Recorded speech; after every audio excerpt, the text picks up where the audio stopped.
प्रिय साथियों नमस्कार। आइए सुनते हैं वृंदावन लाल वर्मा जी के ऐतिहासिक उपन्यास झांसी की रानी का प्रथम खंड उदय के प्रथम भाग, आपके अपने कृष्णपाल के स्वर में। वर्षा का अंत हो गया, कुआर उतर रहा था।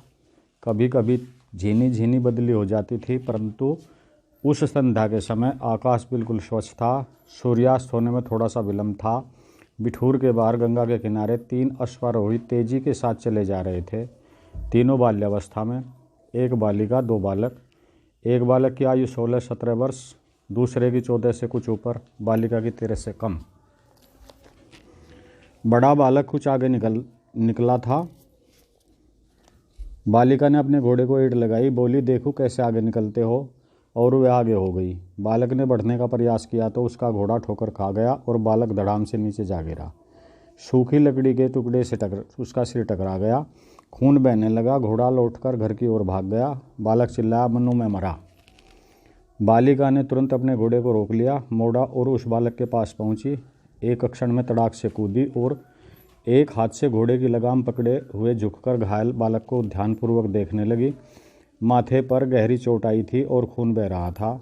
बालिका मिठास के साथ बोली, घबराओ मत, चोट बहु गहरी नहीं है, लहू बहने का कोई डर नहीं।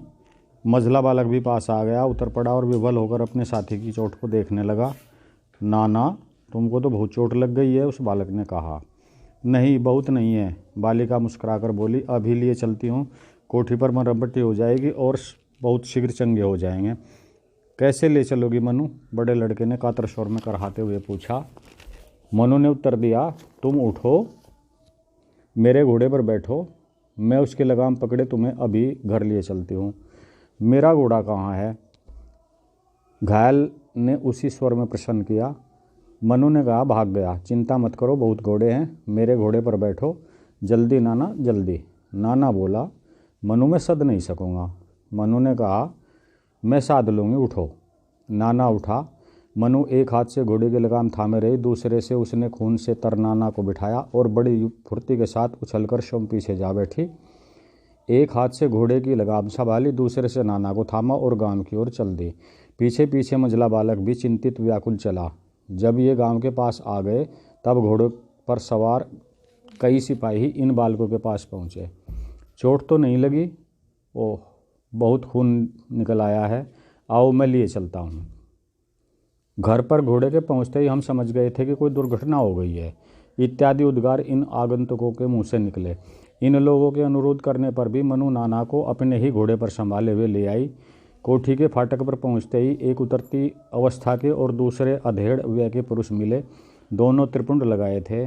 उतरती अवस्था वाला रेशमी वस्त्र पहने था और उसको कुछ कम दिखता था। उसने अपने अधेड़ साथी से पूछा, क्या ये सब आ गए मोरोपंत? हाँ महाराज, मोरोपंत ने उत्तर दिया। जब वे बालक के और निकट आ गए तब मोरोपंत नामक व्यक्ति ने कहा, अरे यह क्या? मनु और नाना साहब दोनों लहूलुहान हैं। जिनको मोरोपंत ने महाराज कहकर संबोधित किया था वह पेशवा बाजीराव द्वितीय थे।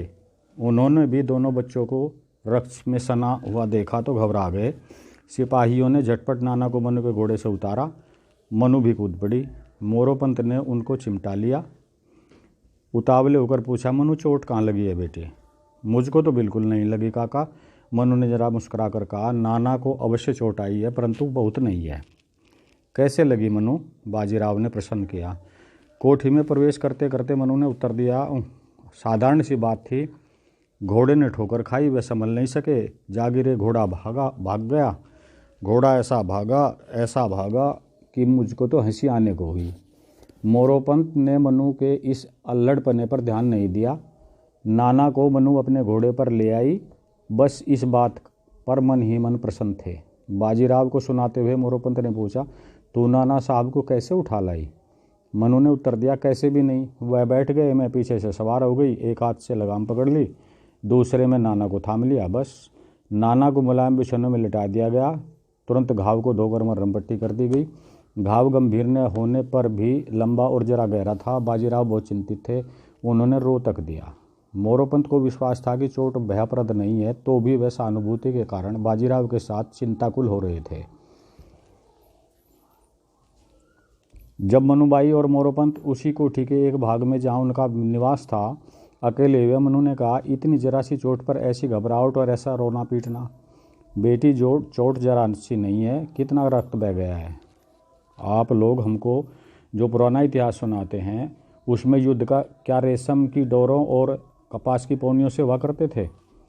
नहीं मनु, पर यह तो बालक है, मुझसे बड़ा है, मलखम्ब और कुश्ती करता है। बाला गुरु उनको शाबाशी भी देते हैं। अभिमन्यु क्या इससे बड़ा था? मनु, अब यह समय नहीं रहा। क्यों नहीं रहा काका? वही आकाश है, वही पृथ्वी, वही सूर्य, चंद्रमा और नक्षत्र, सब वही तो है। तू बहुत हट करती है। जब मैं सवाल करती हूँ तो आप इस प्रकार मेरा मुंह बंद करने लगते हैं। मैं ऐसे तो नहीं मानती, मुझको समझाएं, अब क्या हो गया है? अब इस देश का भाग्य लौटा गया है, अंग्रेज़ों के भाग्य का सूर्योदय हुआ है। उन लोगों के प्रताप के सामने यहाँ के सब जन निस्तेज हो गए हैं। एक का भाग्य दूसरे ने नहीं पढ़ा है, यह सब मनगढ़ंत है, डरपोका का ढकोसला है। तू जब और बड़ी होगी तब संसार का अनुभव तुझको यह सब स्पष्ट कर देगा।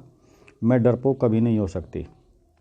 आप कहा करते हैं मनु, तू ताराबाई बनना, जीजाबाई और सीता होना, यह सब भुलावा क्यों? अथवा क्या ये सब डरपोक थी? बेटी, ये सब सती और वीर थी, परंतु समय बदल गया है। यह तो हेर फेर वही सब मनमाना तर्क है। फिर कभी बताऊंगा। मैं ऐसी गलत सल बात कभी नहीं सुनने की।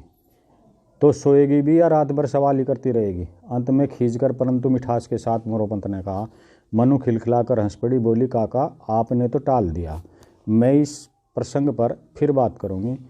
अभी अवश्य करवट लेते ही सोई और यह सोई।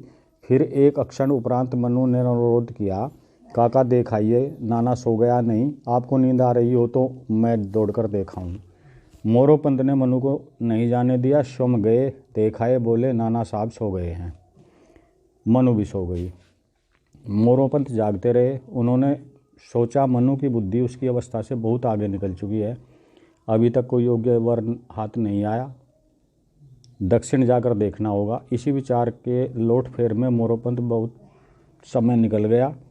कठिनाई से अंतिम पैर में नींद आई। अभी आप सुन रहे थे वृंदावन लाल वर्मा लिखित ऐतिहासिक उपन्यास झांसी की रानी प्रथम खंड उदय के प्रथम भाग को। शेष कल। धन्यवाद।